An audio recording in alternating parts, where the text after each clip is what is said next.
नमस्कार दोस्तों, मैं देशबंधु चौधरी कलाम इंस्टीट्यूट के यूट्यूब चैनल पर आपका स्वागत करता हूं। दोस्तों, मैं आशा करता हूं कि आप सभी अपने अपने घरों में स्वस्थ और सुरक्षित होंगे। दोस्तों, कलाम इंस्टीट्यूट के यूट्यूब चैनल के माध्यम से हम आपको राजस्थान और भारत की सभी प्रतियोगी परीक्षाओं की तैयारी करवा रहे हैं। आज हम राजस्थान के इतिहास में हम आपको राजस्थान के इतिहास का पाठ्यक्रम बता दिया था पिछले वीडियो में कि राजस्थान का इतिहास का जो पाठ्यक्रम है उसमें कौन कौन से टॉपिक आते हैं, राजस्थान का इतिहास पढ़ना कैसे है और विगत परीक्षाओं में कौन कौन से सवाल पूछे गए हैं। आज हम प्रत्येक टॉपिक को लेकर उसका विस्तृत अध्ययन करेंगे प्रत्येक टॉपिक का। तो राजस्थान के इतिहास का जो प्रथम टॉपिक था जिसको मैंने आपको बताया था वो था राजस्थान के इतिहास को जानने के प्रमुख स्रोत। आज हम राजस्थान के इतिहास को जानने के जितने भी स्रोत हैं, कौन कौन से स्रोत हैं, इन स्रोतों से हमें क्या क्या जानकारी मिलती है, कौन इनका प्रशस्तिकार है, कौन रचनाकार है, क्या इनमें विशेष जानकारी दी गई है, इन सब का विस्तार से अध्ययन करेंगे। तो हम आज शुरू करते हैं पहला टॉपिक, राजस्थान के इतिहास को जानने के प्रमुख स्रोत। राजस्थान के इतिहास को जानने के प्रमुख स्रोत। देखिए दोस्तों, यदि हम राजस्थान के इतिहास की बात करें, भारत के इतिहास की बात करें, कोई भी चीज हो, कोई भी घटना हो, उसकी जानकारी कहीं ना कहीं से हमें पता चलती है। इसी प्रकार राजस्थान के इतिहास के बारे में हमें जानकारी मिलती है। तो यदि हम राजस्थान के इतिहास के स्रोतों की बात करें तो राजस्थान के इतिहास को जो जानने के स्रोत हैं, यदि इनकी हम बात करें तो निम्न बिंदुओं से हमें राजस्थान के इतिहास के स्रोतों के बारे में जानकारी मिलती है। तो इसमें है पुरातात्विक सामग्री, पुरातात्विक सामग्री, उसके बाद है विदेशी यात्रियों एवं इतिहासकारों, विदेशी यात्रियों एवं इतिहासकारों का वर्णन, विदेशी यात्रियों एवं इतिहासकारों का वर्णन। तो ये जो स्रोत हैं इनसे हमें जैसे पुरातात्विक सामग्री, विदेशी यात्रियों एवं इतिहासकारों का वर्णन, इनसे हमें जो जानकारी मिलती है वो राजस्थान के इतिहास के बारे में इनसे हम जानकारी प्राप्त करते हैं। जैसे जो पुरातात्विक सामग्री है तो पुरातात्विक सामग्री के अंतर्गत किस किस को शामिल किया जाता है।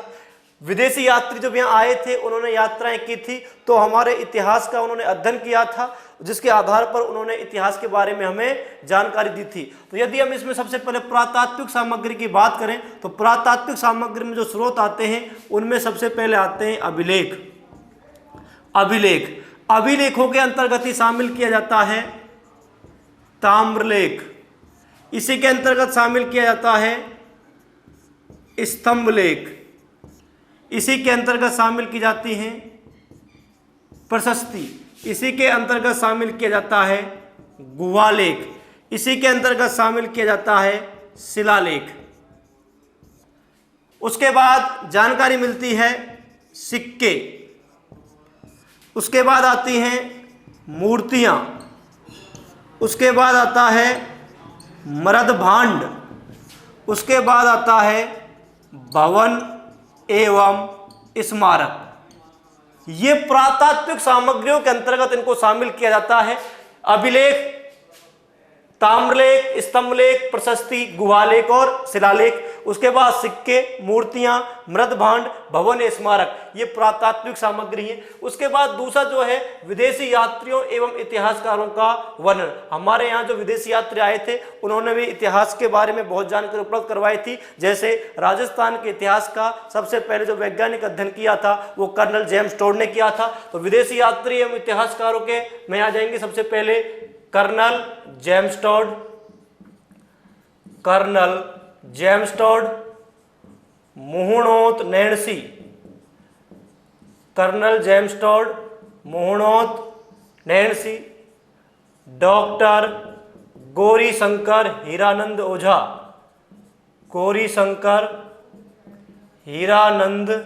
ओझा, बांकीदास। इनके अलावा भी बहुत विदेशी यात्री और इतिहासकार हैं जो राजस्थान के इतिहास के बारे में हमें जानकारी देते हैं। उसके बाद यदि हम शामिल करें तो साहित्यिक सामग्री, यदि हम साहित्यिक सामग्रियों की बात करें तो इनमें सबसे पहले आते हैं ब्राह्मण साहित्य। ब्राह्मण साहित्य, और ब्राह्मण साहित्य में शामिल किए जाते हैं वेद, वेदांग, सूत्र, उपनिषद, ये शामिल किए जाते हैं। यदि हम दूसरा इसमें आता है ब्राह्मणेतर, ब्राह्मणेतर साहित्य, यानी इनके बाद इसमें जो आता है वो मुख्य रूप से आता है जैन साहित्य, जैन साहित्य और बौद्ध साहित्य। जैन साहित्य और बौद्ध साहित्य इसमें शामिल किया जाता है। उसके बाद आता है लौकिक, लौकिक साहित्य, और लौकिक साहित्य में जैसे कौटिल्य का अर्थशास्त्र, इनको शामिल किया जाता है, जैसे कौटिल्य का अर्थशास्त्र। एक बार फिर समझाता हूं मैं आपको। राजस्थान के इतिहास को जानने के स्रोतों को मुख्य रूप से हमने 3 भागों में बांट दिया और इन्हीं का हम विस्तार से अध्ययन करेंगे। इन्हीं स्रोतों से हमें राजस्थान के इतिहास के बारे में जानकारी प्राप्त होती है। तो पहला है पुरातात्विक सामग्री, दूसरा है विदेशी यात्रियों एवं इतिहासकारों का वर्णन, और तीसरा है साहित्यिक सामग्री।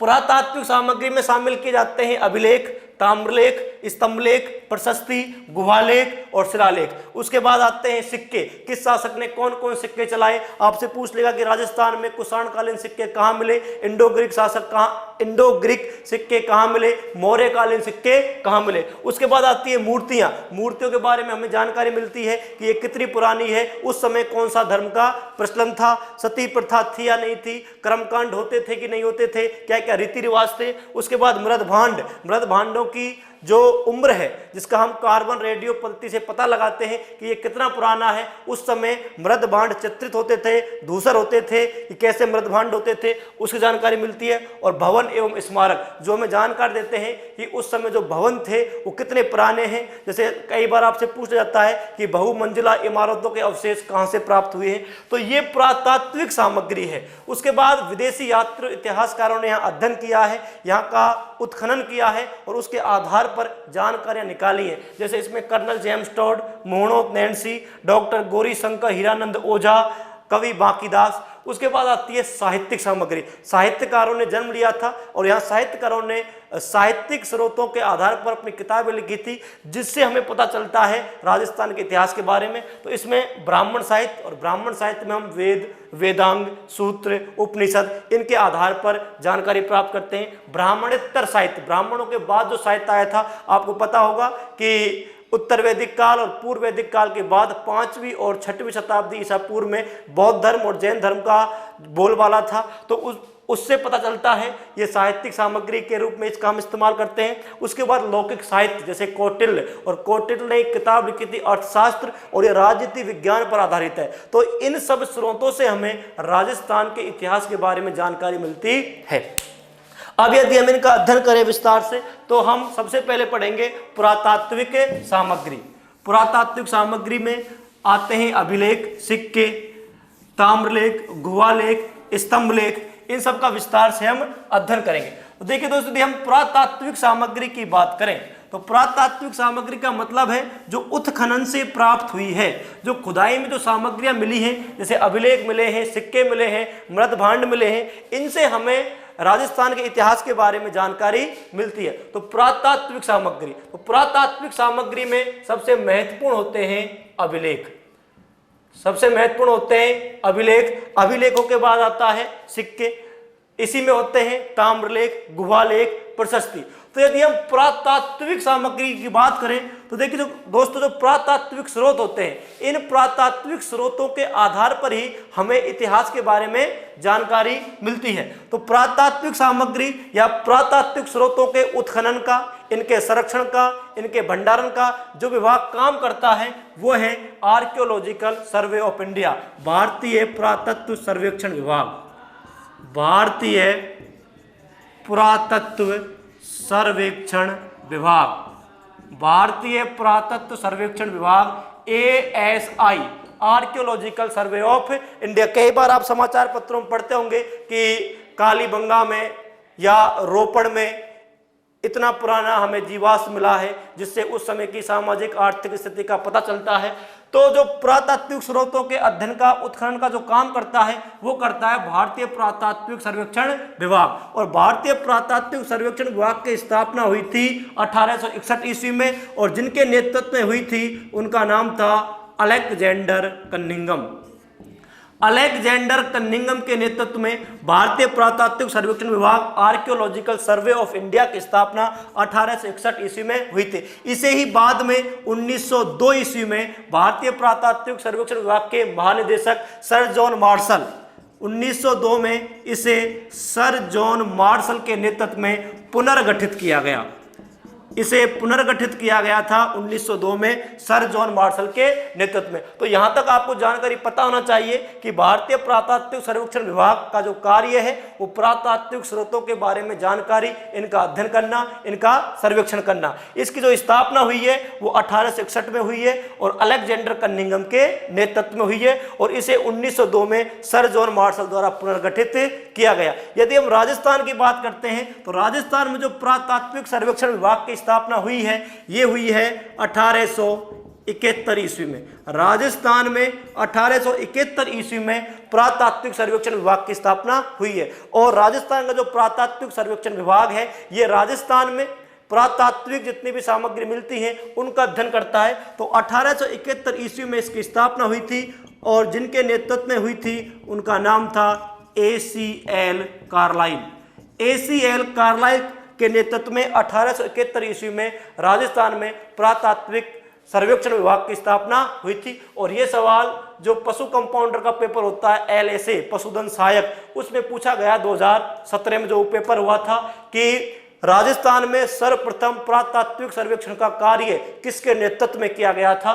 तो 1871 ईस्वी में ACL कार्लाइल के नेतृत्व में राजस्थान में पुरातात्विक सर्वेक्षण का कार्य किया गया था। इसे आपको याद रखना है। यदि भारत की बात करें तो भारत में 1861 ईस्वी में अलेक्जेंडर कनिंघम के नेतृत्व में किया गया था, और 1902 में इसको सर जॉन मार्शल के नेतृत्व में इसको क्या किया गया है, पुनर्गठित किया गया है। तो पुरातात्विक सामग्री की यदि हम बात करें तो सबसे पहले पुरातात्विक सामग्री में जो सबसे इंपॉर्टेंट है वो है अभिलेख। अभिलेख, तो पुरातात्विक सामग्री में हम सबसे पहले बात करते हैं अभिलेखों की। यदि हम अभिलेखों की बात करें, अभिलेख, तो देखिए दोस्तों, अभिलेख किसे कहते हैं, अभिलेखों का अध्ययन क्या कहलाता है। तो सबसे पहली बात है अभिलेख होता क्या है। अभिलेख का मतलब होता है दोस्तों कि जब भी कोई शासक हुआ करता था तो उसके शासन काल में जितने भी कार्य हुए हैं वो उन कार्यों का लिखित विवरण तैयार करवाता था, जिससे आने वाली पीढ़ियां उसे याद रखें। उसे ही अभिलेख कहा गया था। भारत की यदि हम बात करें तो भारत में सबसे पहले अभिलेखों को लिखवाने का कार्य मौर्य सम्राट अशोक ने किया था, और मौर्य सम्राट अशोक मध्य एशिया या ईरान के शासकों से प्रभावित हुए थे। वो अभिलेख लिखवाते थे, उन्हीं से प्रभावित होकर मौर्य सम्राट अशोक ने अभिलेख लिखवाने का कार्य प्रारंभ किया था। यदि कोई पूछ ले कि भारत में सबसे प्राचीन अभिलेख किसके हैं, तो भारत में सबसे प्राचीन अभिलेख मौर्य सम्राट अशोक के ही हैं, जिन्होंने ईरान के शासकों से प्रभावित होकर अभिलेखों के लिखने की प्रथा शुरू करवाई थी। तो अभिलेखों की यदि हम बात करें तो सबसे पहले सर्वप्रथम भारत में अभिलेख लिखवाने का जो कार्य किया था वो किया था मौर्य सम्राट अशोक ने। मौर्य सम्राट अशोक ने सर्वप्रथम अभिलेख लिखवाने का कार्य शुरू किया है। किन से प्रेरित होकर? ईरान के शासकों से।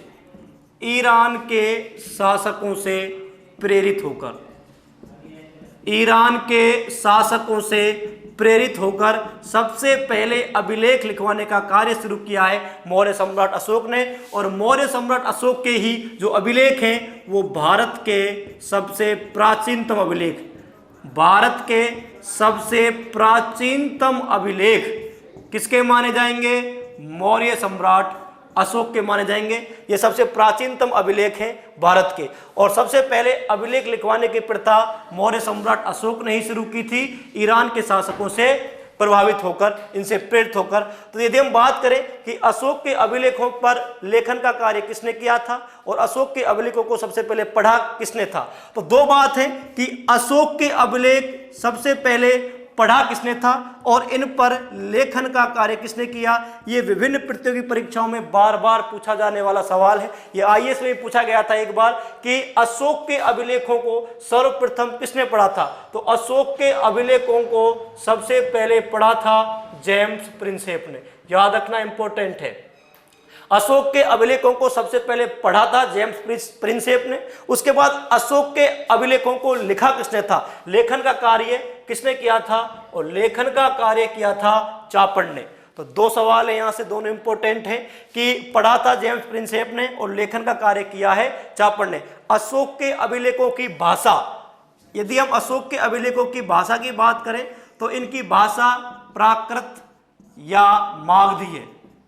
भाषा प्राकृत या मागधी, अधिकांश अभिलेखों की, एक दो अभिलेखों की अलग भी हो सकती है, उसको हम बताएंगे जब आपको भारतीय इतिहास के अंतर्गत हम प्राचीन भारत के इतिहास की बात करेंगे और उसमें यदि हम मौर्य वंश की बात करें तो उसमें हम आपको विस्तार से बताएंगे। यहां हम इसको जोड़ रहे हैं, हम इसको राजस्थान तक ला रहे हैं जिससे आपकी समझ विकसित हो सके। तो इनकी भाषा है प्राकृत या मागधी। और यदि हम इनकी लिपि की बात करें तो अशोक के अधिकांश अभिलेख जिस लिपि में हैं उस लिपि का नाम है ब्राह्मी लिपि। कुछ अभिलेख खरोष्टी लिपि में भी हैं, वो हम बताएंगे आपको। तो भाषा प्राकृत या मागधी है और लिपि ब्राह्मी है। सबसे पहले पढ़ा था जेम्स प्रिंसेप ने, लेखन का कार्य किया है चापड़ ने, और भारत में सबसे प्राचीनतम अभिलेख मौर्य सम्राट अशोक के ही हैं। अब हम चलते हैं राजस्थान में। तो यदि हम राजस्थान में बात करें तो देखिए दोस्तों, राजस्थान के शासकों ने भी अपने शासनकाल का निर्धारित ब्यौरा लिखने के लिए अभिलेख लिखवाए थे। तो हम बात करेंगे कि राजस्थान में कौन कौन से अभिलेख प्राप्त हुए हैं, उन अभिलेखों में हमें क्या क्या जानकारी मिलती है। तो यदि हम राजस्थान में अभिलेखों की सामान्य जानकारी की यदि हम बात करें, यदि हम सामान्य जानकारी की बात करें तो राजस्थान में जो अभिलेख थे उन अभिलेखों की यदि हम बात करें भाषा की, भाषा क्या है, यदि हम भाषा की बात करें तो अधिकांश जो अभिलेख हैं वो संस्कृत एवं राजस्थानी भाषा में है। इनकी भाषा है संस्कृत एवं राजस्थानी। यदि हम लिपि की बात करें तो इनकी लिपि है हर्ष लिपि या महाजनी लिपि या नागरी लिपि। अधिकांश अभिलेखों की जो भाषा मिलेगी वो या तो आपको मिलेगी संस्कृत या आपको मिलेगी राजस्थानी। इनकी जो लिपि मिलेगी वो मिलेगी आपको हर्ष लिपि या मिलेगी महाजनी लिपि या मिलेगी नागरी लिपि। तो इनको आपको याद करना है, अधिकांश जो भाषा है वो संस्कृत है या राजस्थानी है, लिपि जो है वो हर्ष लिपि है, महाजनी है और नागरी लिपि है। ये राजस्थान के अभिलेखों के बारे में कॉमन बात है।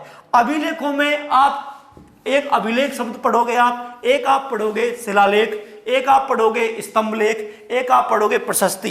ये बार बार आएंगी। तो इन शब्दों के बारे में आपको पहले बता देता हूं कि अभिलेख तो जो भी शासक हुआ करता था, जिस भी वंश का शासक हुआ करता था, वो अपने शासन काल के बारे में जितनी भी घटनाएं होती थी उनका विवरण लिखवाता था, उसको कहते थे अभिलेख। अभिलेख के बाद एक ऐसा शब्द आप पढ़ोगे कहीं कहीं, अब मैं लिखाऊंगा शिलालेख। शिलालेख का मतलब लेखन का कार्य हुआ है, लेकिन ये लेखन का कार्य चट्टान पर हुआ है, शिला पर हुआ है, तो इसे कह दिया शिलालेख। एक आप पढ़ोगे स्तंभलेख। स्तंभलेख का मतलब है कि एक एकात्मक पत्थर है, जैसे अशोक के अभिलेख स्तंभों पर ही मिले हैं, तो एक एकात्मक पत्थर है, उस पर लेखन का कार्य हुआ है, उसको कह दिया स्तंभलेख। गुहालेख, एक आएगा गुहालेख। गुहालेख का मतलब है कि जब पहले, जैसे हमें अभिलेखों की यदि हम बात करें, चित्रकला की बात करें, तो जो मानव था वो अपनी क्रिएटिविटी जो उसमें थी उसको साबित करने के लिए, अपना ध्यान एकत्रित करने के लिए गुफाओं पर लेखन का कार्य करता था। तो यदि गुफाओं पर जो मिले हैं उसको कह देंगे गुहालेख। और एक आती है प्रशस्ति। तो आपको प्रशस्ति और अभिलेखों के बारे में जो मुख्य अंतर याद रखना है वो यही है कि अभिलेख यदि कोई शासक लिखवा रहा है, यदि किसी चीज के पीछे अभिलेख आ गया, जैसे अभिलेख का नाम आ गया बैराठ अभिलेख, घोसुंडी का अभिलेख आ गया, यदि उसके पीछे प्रशस्ति आ गई, जैसे कुंभलगढ़ प्रशस्ति, कीर्ति स्तंभ प्रशस्ति, रणकपुर प्रशस्ति, सारनेश्वर प्रशस्ति, तो अभिलेख और प्रशस्ति में जो मुख्य अंतर है वो ये है कि अभिलेख के अंतर्गत उस शासक के शासनकाल की सारी बातें बताई जाएंगी, पॉजिटिव भी बताया जाएगा और नेगेटिव बताया जाएगा। लेकिन यदि उसके पीछे प्रशस्ति लिखी है तो इसका मतलब यह है कि उसमें केवल और केवल उस शासक की प्रशंसा की जाएगी बस। अगर प्रशंसा की जा रही है तो उसको कहेंगे प्रशस्ति, और यदि पूरा विवरण लिखा जा रहा है तो उसको कहेंगे अभिलेख। तो ये शब्द आप बार बार पढ़ोगे तो इनको याद रखना, अभिलेख, शिलालेख, स्तंभलेख, गुहालेख, ताम्रलेख यदि तांबे पर लिखा गया है, प्रशस्ति, और प्रशस्ति में केवल और केवल उस शासक की प्रशंसा की जाएगी। तो ये सामान्य जानकारी है। अब हम राजस्थान के प्रमुख अभिलेखों की बात करते हैं कि राजस्थान में कौन कौन से अभिलेख मिले हैं। तो हम बात करते हैं राजस्थान के प्रमुख अभिलेख। राजस्थान के प्रमुख अभिलेख। देखिए दोस्तों, मैं एक बात यह क्लियर कर देना चाहता हूं आपसे कि ये टॉपिक ऐसा है जिसे बहुत कम पढ़ा जाता है और बहुत कम ही पढ़ाया जाता है। लेकिन यदि इसको नहीं पढ़ा गया तो आप इतिहास को रुचिकर अंदाज में, इतिहास का आप क्रमबद्ध अध्ययन नहीं कर सकते। आजकल विभिन्न प्रतियोगी परीक्षाओं में यहाँ से बहुत ही सवाल पूछे जा रहे हैं, 2-3 सवाल, कभी 4-4। जब पटवारी का पेपर हुआ था तो उसने इस टॉपिक को पकड़ लिया था। आप पटवारी प्री और मेंस देखना, 4-4, 5-5 सवाल अभिलेखों से और सिक्कों से पूछे गए। तो यदि एक बच्चा यदि अभिलेख और सिक्कों को इग्नोर कर चला गया होगा, पढ़कर नहीं गया होगा, तो आपको पता है कि वो कितना पीछे चला गया होगा। और वहाँ एक एक सवाल पर आदमी एक लाख बच्चों से आगे निकल जाता है। एक सवाल अगर गलत है तो 1 लाख से पीछे चला जाता है एक झटके में। कंपटीशन का यही है बस रूल। तो आपको जो सिलेबस में दिया हुआ, जो पॉइंट दिए हुए हैं, उनका पूरी तरह समझदारी से अध्ययन करना होगा, तभी कोई एग्जाम क्रैक किया जा सकता है। सफलता तभी मिलती है हार्डवर्क और स्मार्ट वर्क में से। आपको वर्तमान प्रतियोगी परीक्षाओं के पैटर्न को ध्यान में रखते हुए स्मार्ट वर्क करने की जरूरत है। तो हम पढ़ते हैं राजस्थान के प्रमुख अभिलेख। तो यदि हम राजस्थान के प्रमुख अभिलेखों की बात करें तो सबसे पहले आपको 2-3 चीज जानना जरूरी है कि अभिलेखों में से सवाल बनते कैसे हैं, सवाल पूछता कैसे है अभिलेखों में से। तो अभिलेखों में से आपको 3-4 चीजों को ध्यान में रखकर वो सवाल पूछेगा। आपको यदि कोई भी अभिलेख देगा तो सबसे पहले देगा आपको कि ये अभिलेख कब का है। कब का है, कब का है का मतलब इसकी सन क्या है। कई बार सवाल आया है, इधर सूची फर्स्ट देगा, इधर सूची सेकंड देगा, इधर अभिलेखों के नाम देगा, इधर सन देगा और कहेगा सुमेलित कीजिए। ये फर्स्ट ट्रेंड है यहां से सवाल आने का कि अभिलेख है कब का। दूसरा, ये अभिलेख मिला कहां है। ऐसे ही 2 सूचियां बना देगा, इधर अभिलेख देगा, इधर स्थान देगा। तो दूसरी चीज याद करनी है कि यो अभिलेख मिला कहां है, कब मिला है। तीसरी जो चीज याद करनी है, उस अभिलेख में महत्वपूर्ण जानकारी क्या मिलती है, किस वंश के बारे में वो बताता है, किस शासक के बारे में वो अभिलेख बताता है। तो महत्वपूर्ण जानकारी उस अभिलेख में क्या है। और जो चौथी बात याद करनी है कि उस अभिलेख का या उस प्रशस्ति का या उस शिलालेख का रचनाकार या प्रशस्तिकार कौन है। इन 4 चीजों को ध्यान में रखकर आपको अभिलेख पढ़ना है। कोई भी अभिलेख आपके दिमाग में आया तुरंत 4 चीज निकाल के लाओ। अब कब का है, कहां मिला है, कोई महत्वपूर्ण जानकारी है तो वो क्या है, इसका कोई रचनाकार है, कोई प्रशस्तिकार है तो वो कौन है। इन 4 चीजों को ध्यान में रखकर हम अभिलेखों का अध्ययन करेंगे तो ये बहुत ही सरल लगेंगे आपको। हो सकता है कोई चीज यदि आप नई पढ़ रहे हो तो शुरू में समस्याएं आ सकती है, लेकिन यदि वो टॉपिक पॉइंट ऑफ एग्जाम से अगर इंपॉर्टेंट है, एग्जाम व्यू से अगर वो इंपॉर्टेंट है तो उसे पढ़ना ही पड़ेगा। तो 4 चीजों की हम बात करेंगे हर अभिलेख में। तो राजस्थान के प्रमुख अभिलेख में हम सबसे पहले पढ़ते हैं बडली का लेख। पहला अभिलेख है बडली का लेख।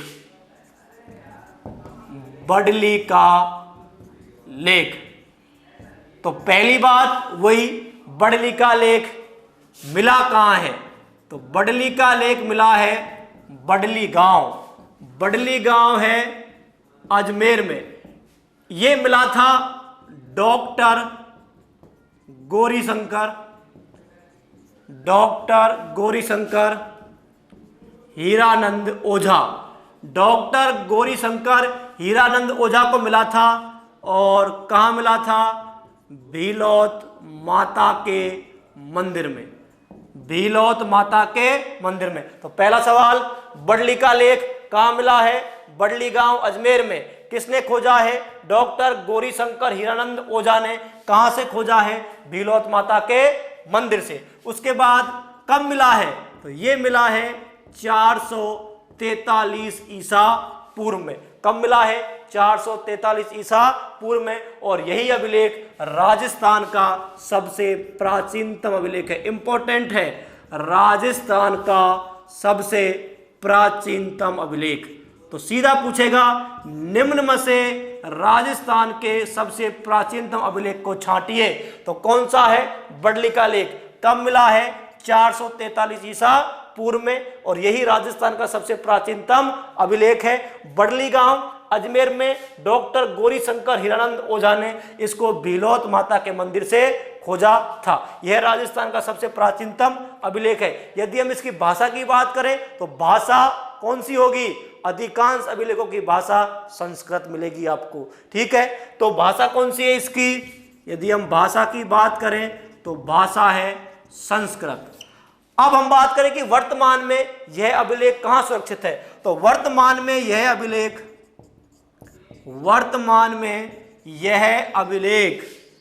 कहां सुरक्षित है? वर्तमान में यह अभिलेख सुरक्षित है राजपूताना संग्रहालय। राजपूताना संग्रहालय। और राजपूताना संग्रहालय कहां है? राजपूताना संग्रहालय है अजमेर में। और अजमेर में कहां है? अजमेर में यह है अकबर दुर्ग। और अकबर दुर्ग को ही कहते हैं मैगजीन दुर्ग। अकबर दुर्ग को ही कहते हैं मैगजीन दुर्ग। तो ये 4-5 चीजें याद रखनी है। अगर आप इस तरह से पढ़ोगे प्रत्येक अभिलेख को तो किसी की हिम्मत नहीं है जो आपके सवाल को गलत कर दे, कोई ऐसा सवाल बना सके जो आप पर नहीं हो। बस दिक्कत यही है कि उसको आपको तरीके से पढ़ना होगा, एक रणनीति बनाकर अध्ययन करना होगा। बडली का लेख पहली बात कहां मिला है? बडली गांव अजमेर में। किसने खोजा है? डॉक्टर गौरीशंकर हीरानंद ओझा ने। कहां से खोजा है? भीलोत माता के मंदिर से। कब मिला है? 443 ईसा पूर्व में। इसी कारण यह राजस्थान का सबसे प्राचीनतम अभिलेख माना जाता है। इसकी भाषा कौन सी है? संस्कृत है। वर्तमान में यह अभिलेख कहां सुरक्षित है? राजपूताना संग्रहालय अजमेर में। और राजपूताना संग्रहालय अजमेर में कहां है? यह है अकबर दुर्ग या मैगजीन दुर्ग में। तो यह था बडली का लेख। अब हम दूसरे अभिलेख की बात करते हैं। दूसरे अभिलेख की हम बात करते हैं। दूसरा अभिलेख है घोसुंडी का अभिलेख। अब हम बात करते हैं घोसुंडी के अभिलेख की। घोसुंडी का अभिलेख। घोसुंडी का अभिलेख। फिर वही सवाल, 4 चीजें ध्यान में आनी चाहिए। घोसुंडी का अभिलेख कहां मिला है? ये मिला है घोसुंडी गांव। घोसुंडी गांव। और घोसुंडी गांव कहां है? घोसुंडी गांव है चित्तौड़गढ़ में। घोसुंडी गांव चित्तौड़गढ़ में मिला है। उसके बाद इसे सबसे पहले किसने खोजा था? इसे खोजा है कविराज श्यामल दास। कविराज श्यामल दास ने इसको खोजा है। फिर इसको पढ़ा किसने था? तो सबसे पहले इसको पढ़ा है doctor D.R. Bhandarkar. Doctor D.R. Bhandarkar द्वारा इसको सबसे पहले पढ़ा गया है। तो घोसुंडी का अभिलेख घोसुंडी गांव चित्तौड़गढ़ में मिला है। इसको खोजने का श्रेय दिया जाता है वीर विरोध के लेखक कविराज श्यामल दास ददवाड़िया को। इसको सबसे पहले पढ़ने का श्रेय दिया जाता है डॉक्टर D.R. भंडारकर को। उसके बाद ये कब मिला है? तो ये मिला है द्वितीय शताब्दी ईसा पूर्व। द्वितीय शताब्दी ईसा पूर्व मिला है। फिर तीसरी बात, महत्वपूर्ण जानकारी इसके बारे में क्या मिलती है? तो देखिए दोस्तों, घोसुंडी का जो अभिलेख है वो राजस्थान में भागवत संप्रदाय या वैष्णव संप्रदाय की जानकारी देने वाला सबसे प्राचीनतम स्रोत है। ये जो अभिलेख है वो राजस्थान में भागवत संप्रदाय या वैष्णव संप्रदाय के प्रभाव की पुष्टि करता है। और ये सवाल RS 2016 प्री में पूछा गया है कि निम्न में से कौन सा अभिलेख राजस्थान में भागवत धर्म के प्रभाव की पुष्टि करता है। राजस्थान में पूछा था उसने, उसमें भारत भी है। हेलियोडोरस का वैष्णव अभिलेख भारत में भागवत या वैष्णव धर्म के प्रभाव की पुष्टि करता है, लेकिन इसने पूछा था राजस्थान में। तो महत्वपूर्ण जानकारी क्या है, ये अभिलेख राजस्थान में भागवत या वैष्णव धर्म के प्रभाव की पुष्टि करता है या इसके बारे में जानकारी देने वाला सबसे प्राचीनतम स्रोत है। दोस्तों ये सवाल आरएस में 2 बार पूछा गया था, उसी साल प्री में पूछा गया था और उसी साल मेंस में पूछा गया था। 2 नंबर में प्री में ऑप्शन से पूछा गया था और मेंस में रिटर्न में पूछा गया था। उसे लिख दिया था घोसुंडी अभिलेख 20 शब्द और 2 नंबर का था, उसमें प्री में पूछा गया था।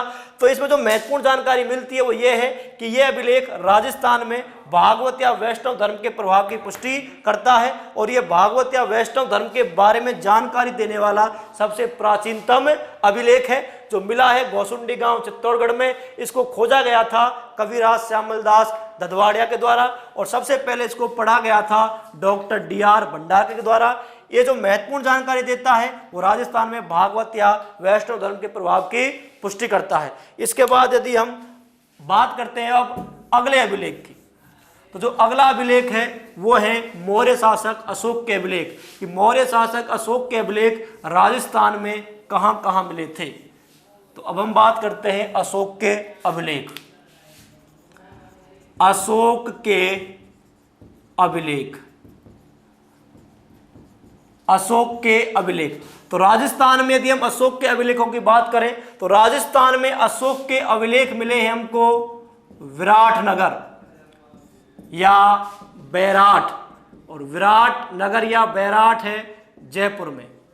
बैराठ एक सभ्यता स्थल भी है जिसको राजस्थान की प्रागैतिहासिक सभ्यता हम समझेंगे। तो राजस्थान में अशोक के अभिलेख मिले हैं विराटनगर या बैराठ जयपुर में। यहाँ एक पहाड़ी है और इस पहाड़ी का नाम है बीजक की पहाड़ी। बीजक की पहाड़ी से 2 अभिलेख प्राप्त हुए हैं। एक तो प्राप्त हुआ है बाबरू अभिलेख, और दूसरा प्राप्त हुआ है बैराठ अभिलेख।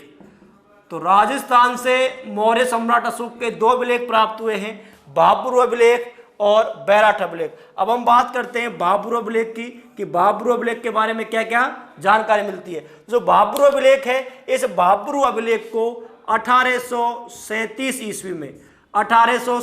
ईस्वी में कैप्टन बर्ट द्वारा खोजा गया। इसको खोजने का श्रेय दिया जाता है कैप्टन बर्ट को। कैप्टन बर्ट ने 1837 ईस्वी में इसको खोजा था बीजक की पहाड़ी से। अब इसमें महत्वपूर्ण जानकारी क्या मिलती है, तो चूंकि ये अशोक का अभिलेख है इस कारण इसमें मौर्य वंश के बारे में, मौर्य सम्राट अशोक के बारे में जानकारी मिलेगी। तो बब्रू अभिलेख से जो जानकारी मिलती है, बब्रू अभिलेख में अशोक को मगध का राजा बताया गया है।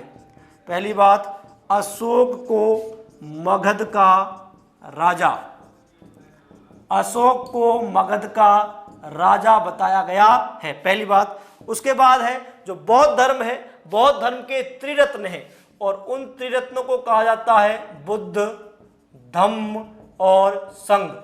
बुद्ध, धम्म और संघ को बौद्ध धर्म का कहा जाता है त्रिरत्न। दोस्तों वो ऐसा था, कलिंग युद्ध के बाद उसमें हिंसा को देखते हुए मौर्य सम्राट अशोक का हृदय परिवर्तित हो जाता है और मौर्य सम्राट अशोक ने बौद्ध धर्म अपना लिया था और बौद्ध धर्म के त्रिरत्न बुद्ध, धम्म और संघ में अपनी आस्था प्रकट की थी। तो दूसरी जो जानकारी मिलती है वो ये मिलती है अशोक द्वारा बौद्ध धर्म के त्रिरत्न, अशोक द्वारा बौद्ध धर्म के त्रिरत्न में आस्था प्रकट की गई। अशोक ने बौद्ध धर्म के जो त्रिरत्न हैं बुद्ध, धम्म और संघ, इनमें आस्था प्रकट की। उसके बाद इस अभिलेख से जानकारी मिलती है अशोक द्वारा बौद्ध धर्म अपनाए जाने की जानकारी। अशोक द्वारा बौद्ध धर्म अपनाए जाने की जानकारी भी मिलती है। किस अभिलेख से? भब्रू अभिलेख से। तो भब्रू जो अभिलेख है इसको 1837 में कैप्टन भट्ट ने खोजा है। इसमें जो जानकारी मिलती है, अशोक को मगध का राजा बताया गया है। अशोक द्वारा बौद्ध धर्म के त्रिरत्न बुद्ध, धम्म और संघ में आस्था प्रकट की गई और अशोक ने बौद्ध धर्म अपनाया था। और इसी अभिलेख से राजस्थान में मौर्य शासन के बारे में भी जानकारी मिलती है कि मौर्य वंश के शासकों ने राजस्थान में शासन किया था। तो ये महत्वपूर्ण जानकारी मिलती है हमको भब्रू अभिलेख से। यहाँ से सवाल कई बार पूछा गया है कि राजस्थान में अशोक के अभिलेख कहाँ से प्राप्त हुए हैं। तो राजस्थान में अशोक के अभिलेख प्राप्त हुए हैं विराटनगर, बैराठ, जयपुर से।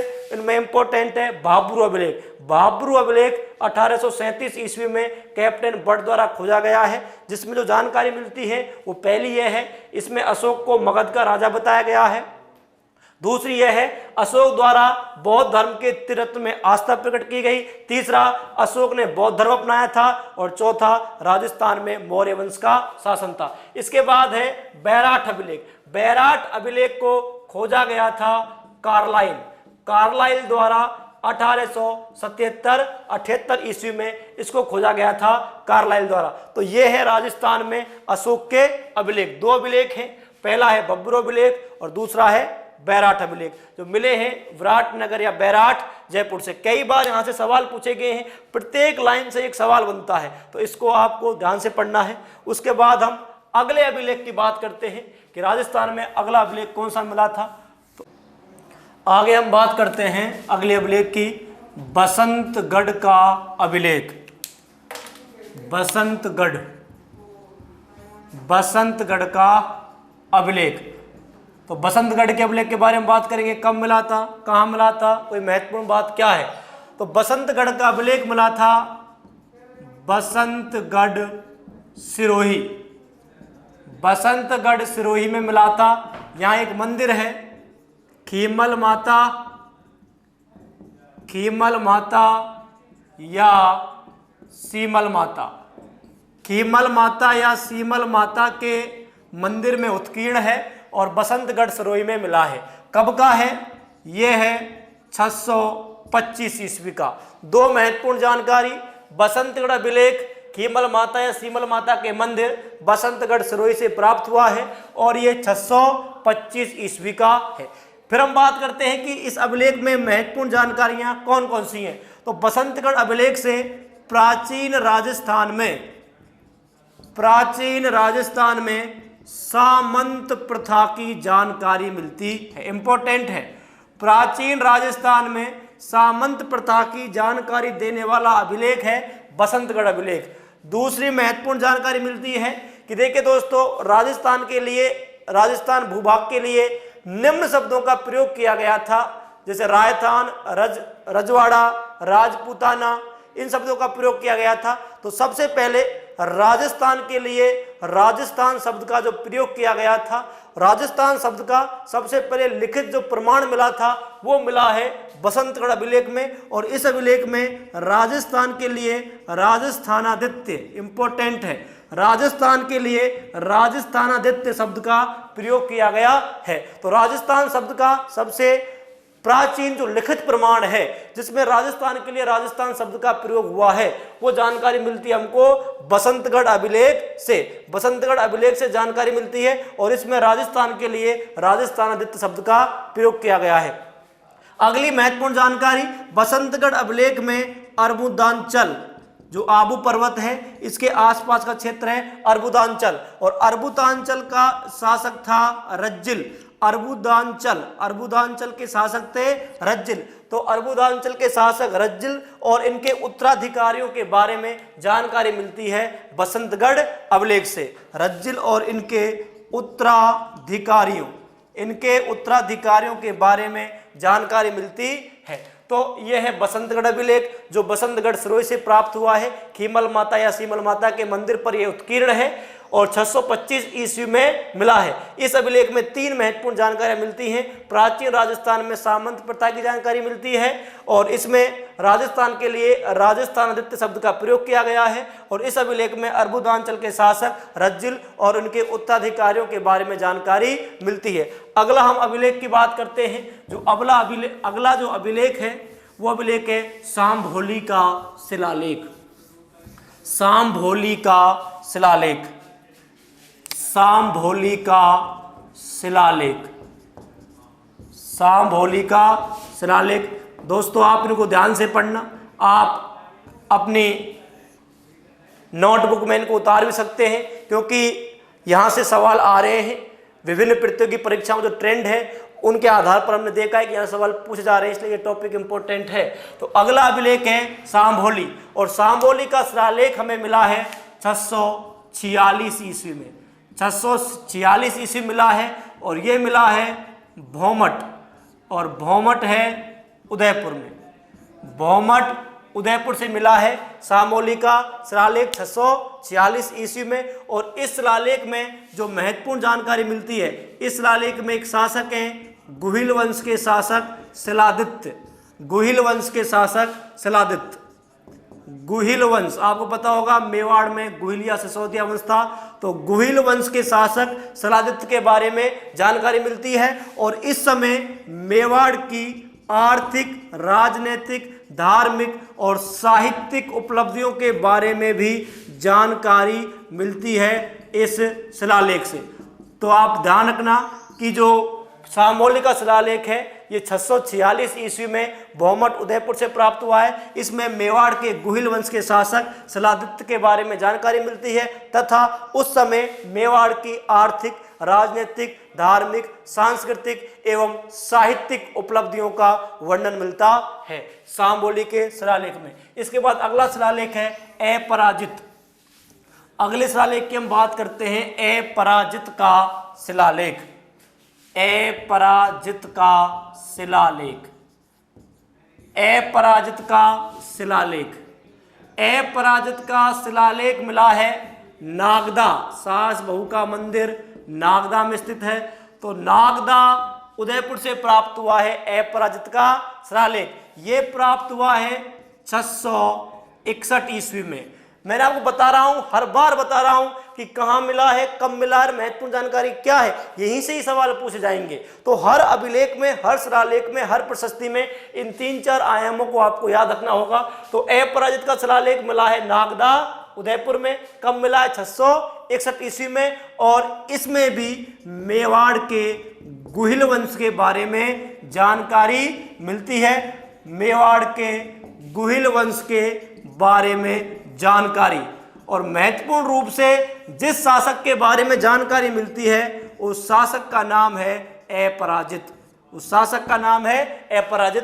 तो अपराजित का शिलालेख 661 ईस्वी में नागदा उदयपुर से मिला है, मेवाड़ के गुहिल वंश के बारे में जानकारी मिलती है, और मेवाड़ का शासक है अपराजित, उसके बारे में इस अभिलेख में जानकारी मिलती है। इसके बाद हम अगले अभिलेख की बात करते हैं मानमोरी का अभिलेख। इंपॉर्टेंट अभिलेख है दोस्तों, मानमोरी का अभिलेख, मानमोरी का अभिलेख,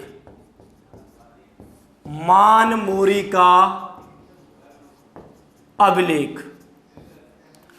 मानमोरी का अभिलेख मिला है हमको मानसरोवर झील की पाल पर, मानसरोवर झील की पाल पर। और मानसरोवर झील है चित्तौड़ में।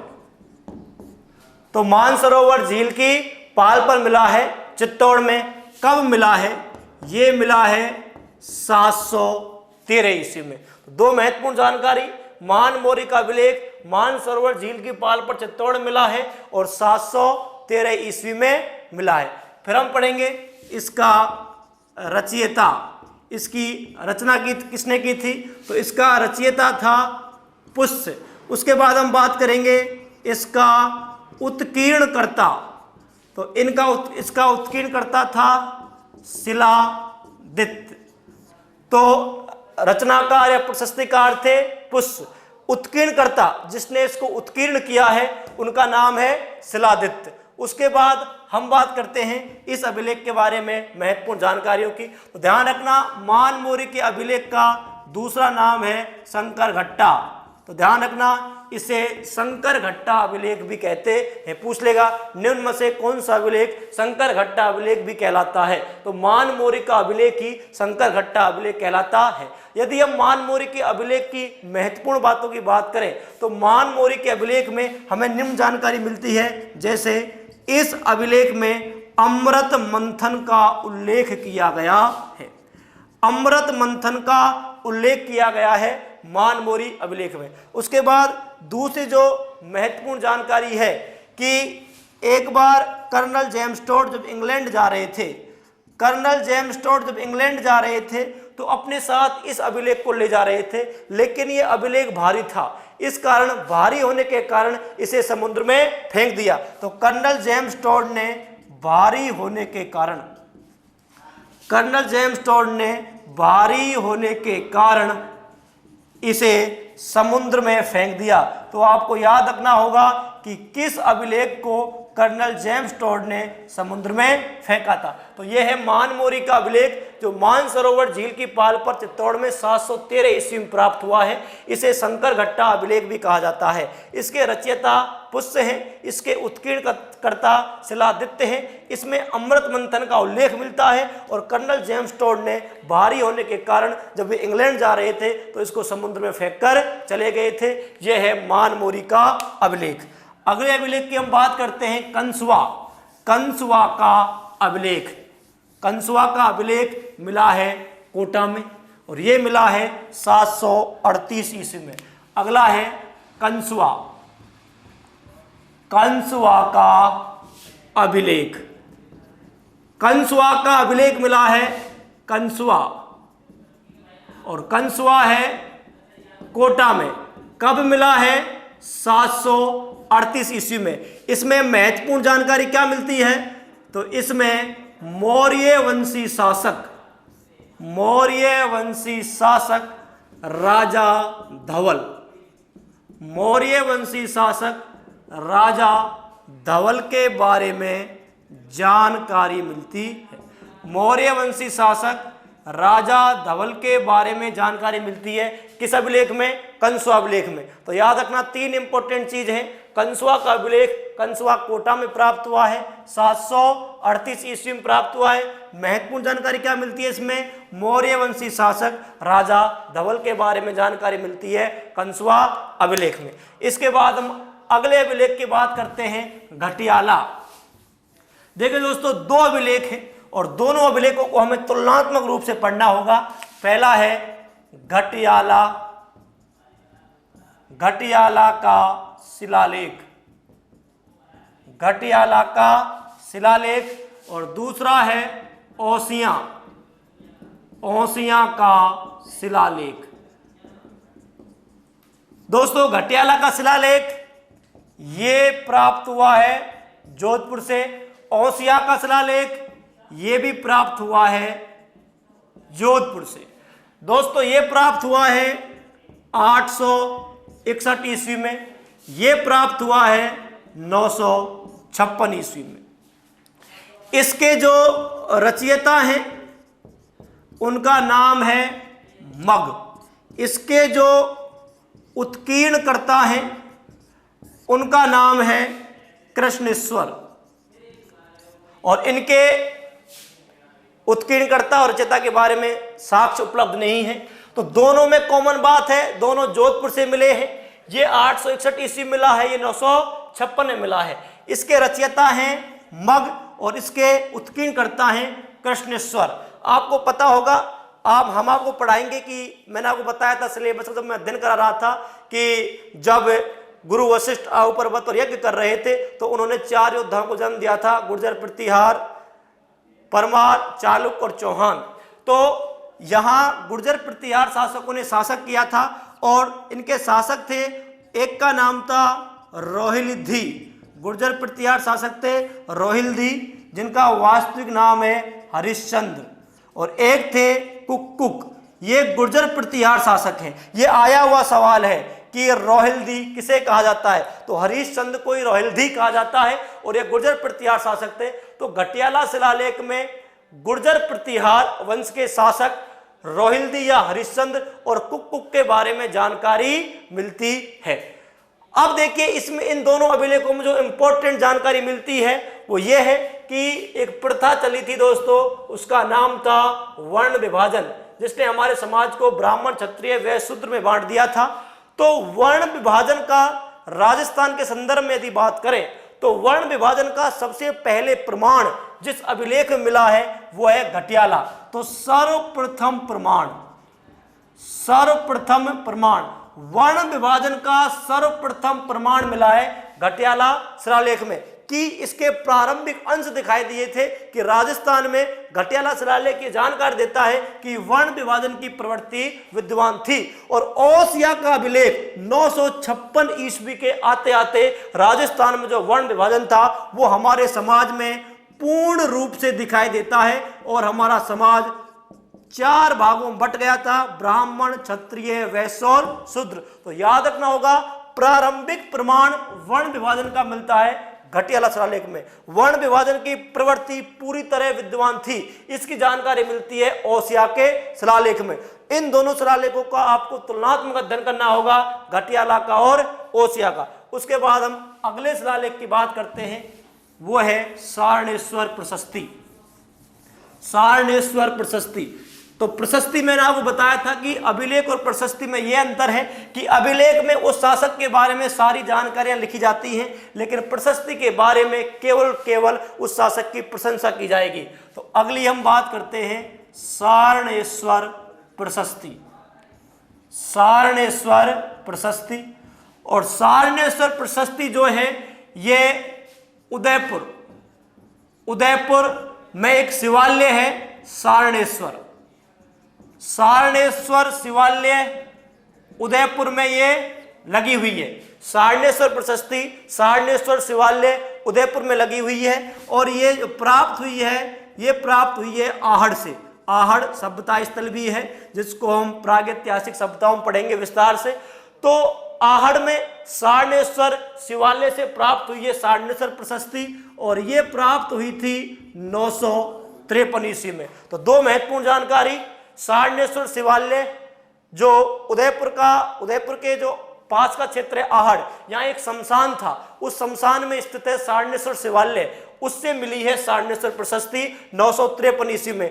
आहड़ से जितनी भी प्रशस्तियां मिली हैं उनमें से एकमात्र यही प्रशस्ति ऐसी है जो खंडित अवस्था में नहीं है, जो पूरी तरह सुरक्षित है। तो आहड़ से मिलने वाली सारी प्रशस्तियों में सारणेश्वर प्रशस्ति एकमात्र ऐसी प्रशस्ति है जो वर्तमान में भी सुरक्षित है।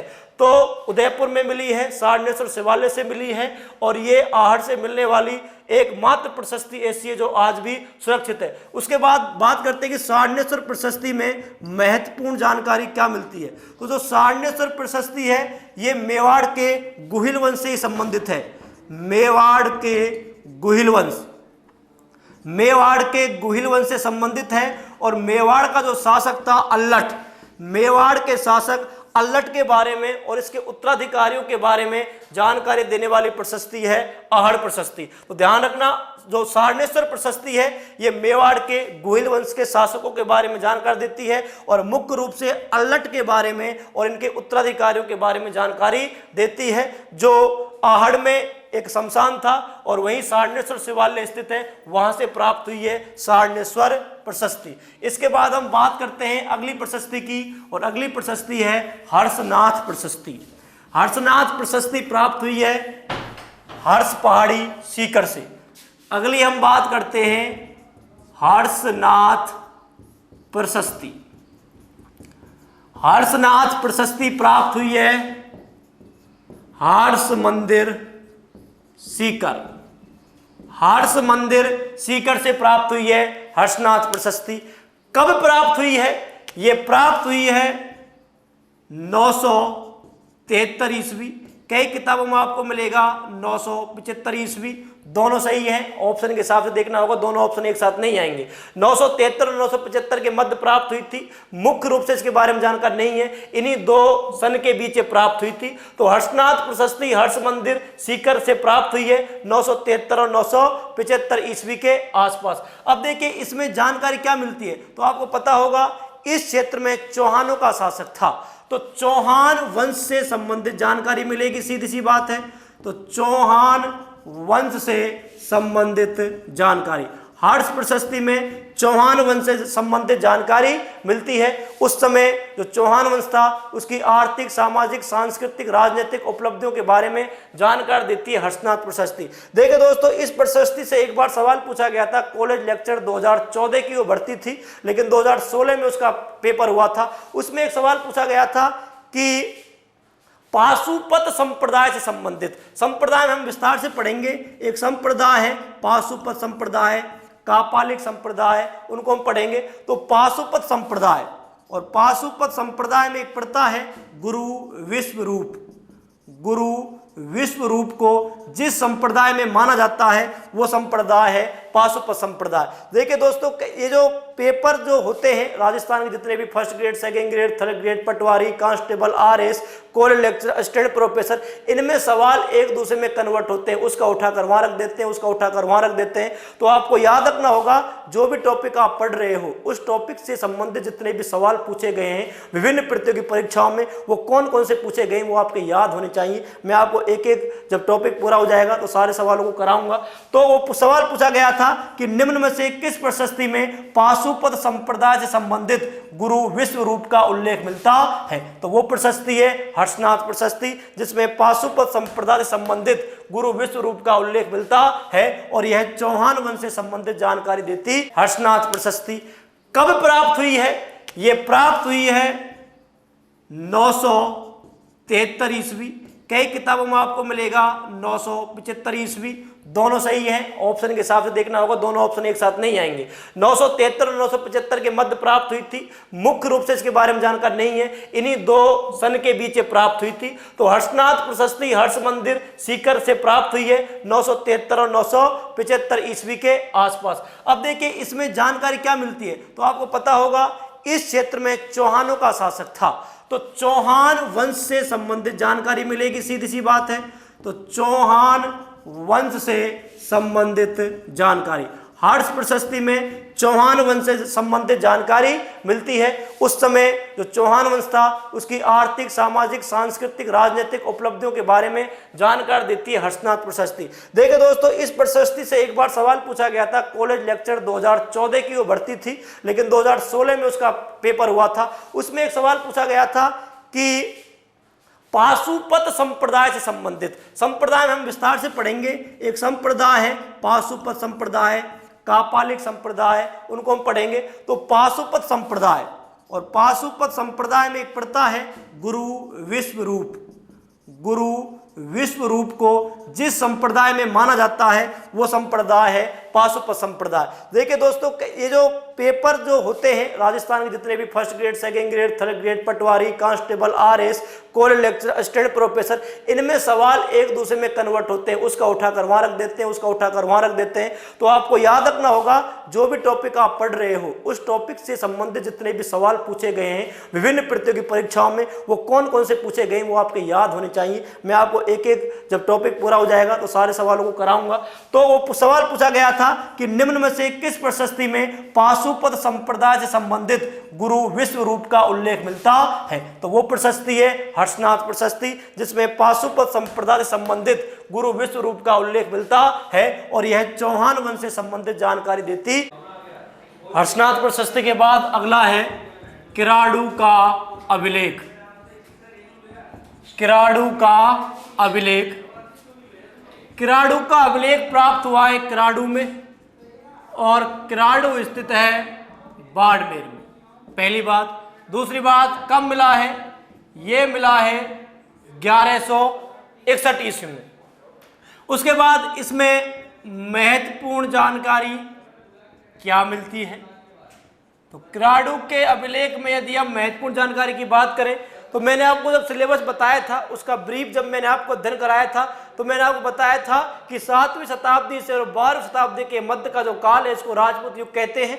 और जब गुरु वशिष्ठ आऊ पर्वत पर यज्ञ कर रहे थे तो उन्होंने 4 योद्धाओं को जन्म दिया था, गुर्जर, प्रतिहार, परमार, चालुक्य और चौहान। तो किराडू के अभिलेख में परमारों की उत्पत्ति अग्निकुंड से बताई गई है। इंपॉर्टेंट है अग्निकुंड। अग्निकुंड का सिद्धांत है, मैंने आपको बताया था कि राजपूतों की उत्पत्ति के संबंध में विभिन्न इतिहासकारों ने अलग अलग मत प्रतिपादित किए हैं, और मैं आपको बार बार बता रहा हूं कि इतिहास को क्रमिक रूप में पढ़ना ही होगा आपको, तभी रुचिकर बनेगा इतिहास। चीजें आपस में जुड़ेंगी, कल्चर से जुड़ेगा। आप देखोगे आप इतिहास कल्चर से जुड़ेगा जब हम शासक पढ़ेंगे। तो जब मैं आपको पढ़ाऊंगा राजपूतों की उत्पत्ति, और उसमें मैं आपको पढ़ाऊंगा कि राजपूतों की उत्पत्ति से संबंधित विभिन्न सिद्धांत, तो आपको याद रखना होगा कि क्राडू के अभिलेख में जो परमाणु की उत्पत्ति हुई है वो अग्निकुंड से बताई गई है। तो यह है क्राडू का अभिलेख, और क्राडू का अभिलेख क्राडू बाड़मेर में 1161 ईस्वी में प्राप्त हुआ है। और इसमें जो महत्वपूर्ण जानकारी मिलती है वो परमाणु की उत्पत्ति गुरु वशिष्ठ द्वारा आबू पर्वत पर किए गए अग्निकुंड से बताई गई है। क्राडू के अभिलेख के बाद हम बात करते हैं बिजौलिया का शिलालेख। बिजौलिया का शिलालेख, बिजौलिया का इंपॉर्टेंट है शिलालेख। बिजौलिया का शिलालेख। बिजौलिया कहाँ स्थित है, कहाँ मिलेगा ये? बिजौलिया में। बिजौलिया किसान आंदोलन हम आपको पढ़ाएंगे विस्तार से। तो बिजौलिया भीलवाड़ा में प्राप्त हुआ है बिजौलिया का शिलालेख। कब प्राप्त हुआ है?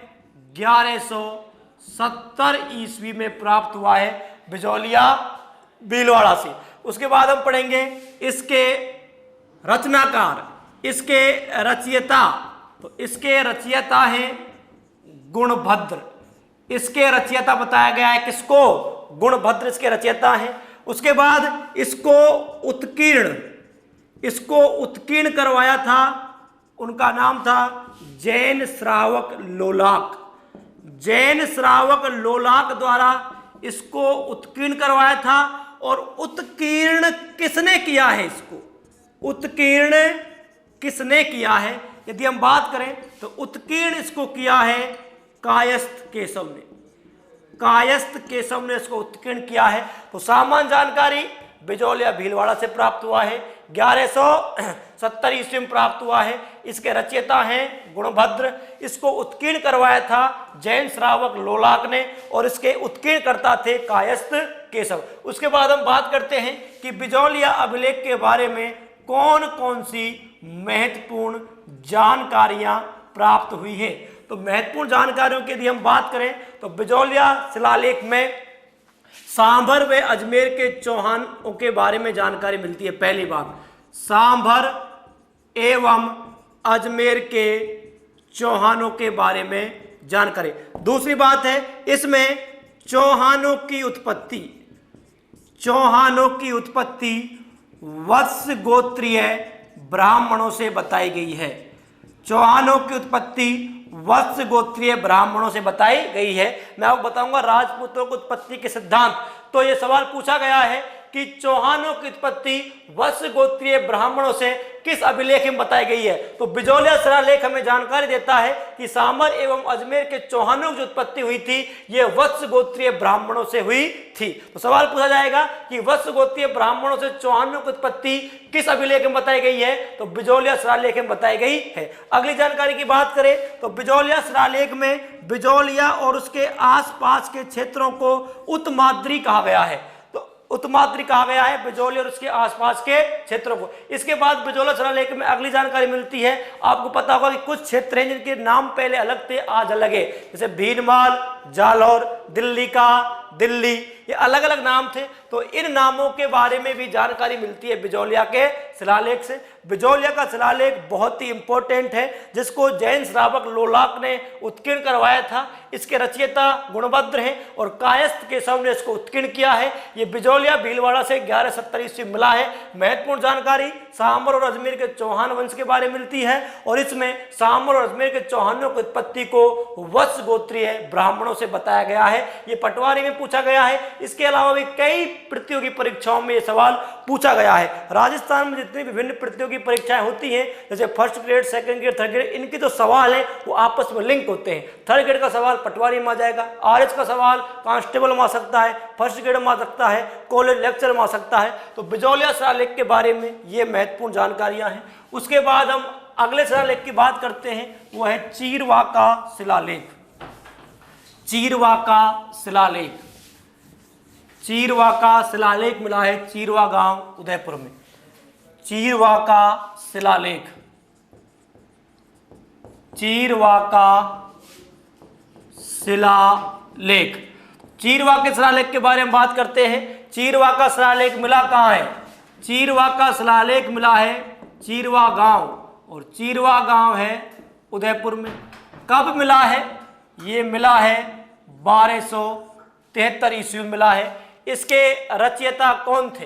तो यदि इसके रचयिता की हम बात करें तो इसके रचयिता थे रत्न प्रभु सूरी, रत्न प्रभु सूरी।